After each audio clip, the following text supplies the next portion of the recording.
So my father was a big lumberjack on the North Shore, and sometimes he worked in the camps, and people would come up to him and say, "Freddie," that was his nickname. His name was Alfred.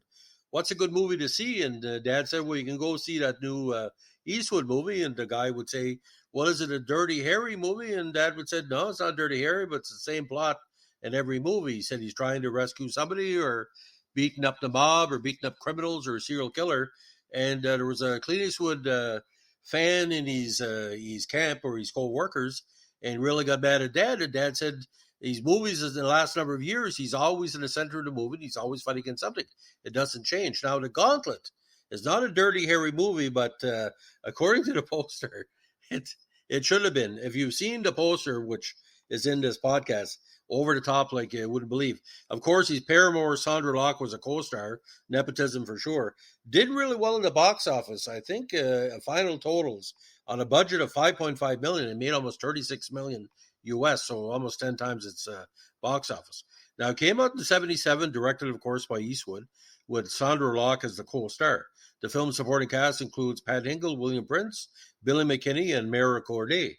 Eastwood plays a down-and-out cop in this one who falls in love with a prostitute, played by Locke, to whom he's assigned to escort from LA to Phoenix for her to testify against the mob.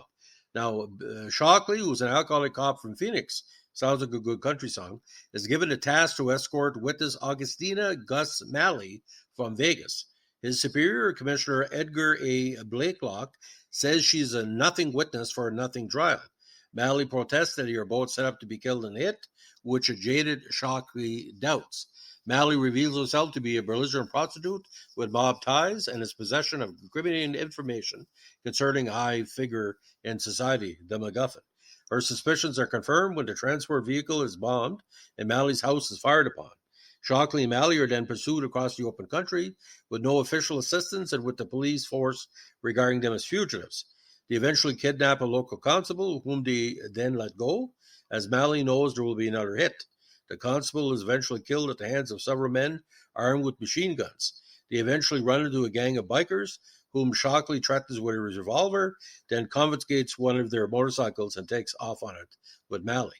Now, Blakelock is revealed to want the pair dead because Malley understands about Blakelock's secret life.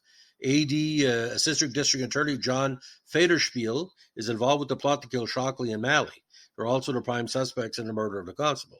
Now, the two eventually ride to a town where Shockley and Malley are ambushed by a helicopter filled with cops sent by Blakelock, who pursues the two onto the open road, firing at them from above with a rifle. During the high-speed pursuit, the helicopter flies into a set of power wires and explodes. The two eventually abandon the damaged motorcycle and hop on a train, on which, coincidentally, the same two bikers whose machine they had borrowed are riding. The bikers attack and assault Shockley and attempt to rape Malley. The wounded Shockley grabs hold of his gun and subdues the bikers, knocking them and their girlfriend off the train. Shockley and Malley both realize that going back to Phoenix will be suicide, but is the only way to prove their innocence. The two eventually hijack a bus and outfitted with a crude set of armor made from scrap metal.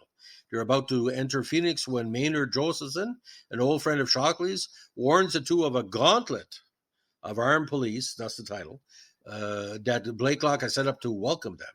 Josephson convinced Shockley to turn himself in to Federspiel, whom he thinks is an honest broker. As the pair follow Josephson out of the bus, Josephson is shot dead by snipers from a nearby building, and Shockley is hit in the leg. With no other option, the two return to the bus and enter the town. The bus is shot at as it runs the titular gauntlet of hundreds of armed officers lining both sides of the road until it reaches the steps of City Hall, finally immobilized. The two emerge from the riddled bus and surrender, but Shockley uses Federspiel as a shield to have him confess that Blakelock and Federspiel are both corrupt. The enraged Blakelock opens fire, killing Federspiel and wounding Shockley. Blakelock is then killed by Malley. Realizing Blakelock's crime and having witnessed his wanton killing of Federspiel, the rest of the assembled officers watch, and Shockley and Malley walk away safely from the gauntlet. So this is a typical drive-in movie for the mid to late 70s, plot holes galore, but Locke is an okay actress, but Eastwood is really, not say having fun with this movie, but, he's not playing the Western character, he's not playing anybody, but him himself, really. Now, this film, again, produced by his Malposa company, with Jerry Fielding, a very interesting musical score. Now, a big thank you has to go to cinematographer Rexford L. Metz, and of course, Joel Cox and Ferris Webster for keeping the movie really, really fast, visually and editing wise. Now, the movie was written by Dennis Chirac and Michael Butler. The film was originally set to star Marlon Brando and Barbara Streisand. Brando subsequently withdrew as was replaced by Steve McQueen.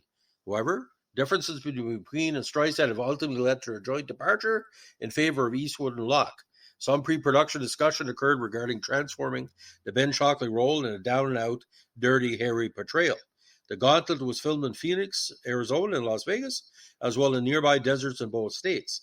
The set for the house scene was built at a cost of $250,000 and included 7,000 drill holes that would include explosive squibs for its demolition. The helicopter chase scene included a helicopter that was built while on an engine for the crash sequence. To simulate the gunshots from the Gauntlet of officers at the end of the film, the bus was blasted with 8,000 squibs. Now, from the final budget of the film of $5.5 million, nearly 20% was spent on various action sequences. Now, Frank Frazetta, of course, of Conan the Barbarian fame, painted a super stylized promotional billboard poster for the film, which is a collector's item for many people. The poster features a muscled Colossus Eastwood brandishing a pistol and a scantily clad Locke, her clothes teasingly shredded, clinging onto our hero. Again, it was the 17th highest grossing film of 1977, 14 highest grossing at $35.4 million, and everything was left on the screen. Now, although a hit with the public, the critics was mixed. Roger Ebert loved it, called it 3 out of 4, and said it was a classic Clint Eastwood tale, fast, furious, and funny.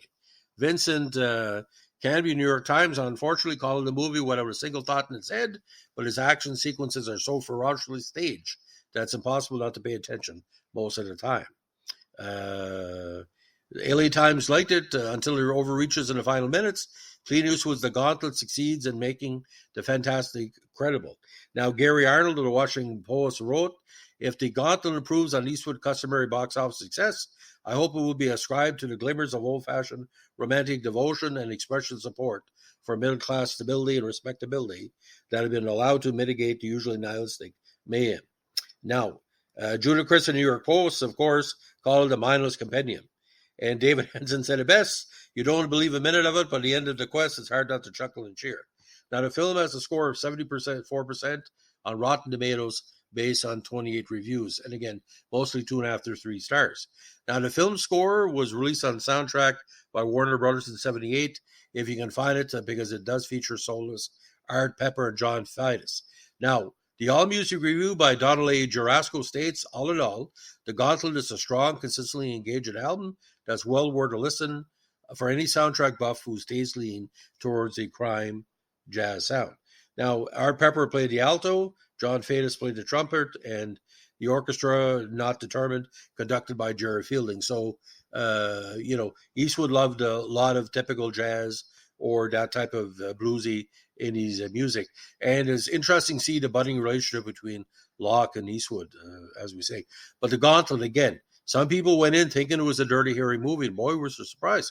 And some of the theaters in Campbellton, Dalhousie, my home area, some people walked out. They were thinking it was Dirty Harry, but he missed a good movie. I gave it 3 stars out of 4, but it's not shown very much on television because it doesn't make as much sense as a Dirty Harry movie, because the motivations of his cop, he's like playing the son of Dirty Harry or like the cousin of Dirty Harry. But Sondra Locke, when she's not playing Sondra Locke, she's a good actress. Early part of her career, she was nominated for Best Supporting Actress. But like I said, she can act, but it is what it is.